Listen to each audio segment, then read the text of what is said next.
On the vast flooded field reflecting the sky, a cormorant struggles to swallow a large fish nearly the size of its own body.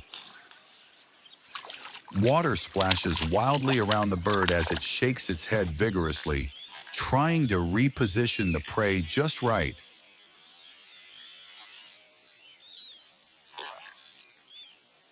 Its slender neck swells and pulses, visibly showing the tension and extreme effort.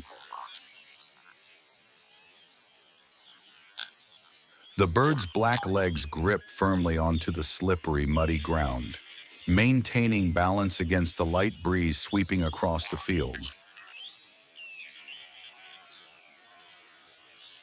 This vivid scene feels like a raw snapshot from the eternal cycle of survival in the watery wilderness.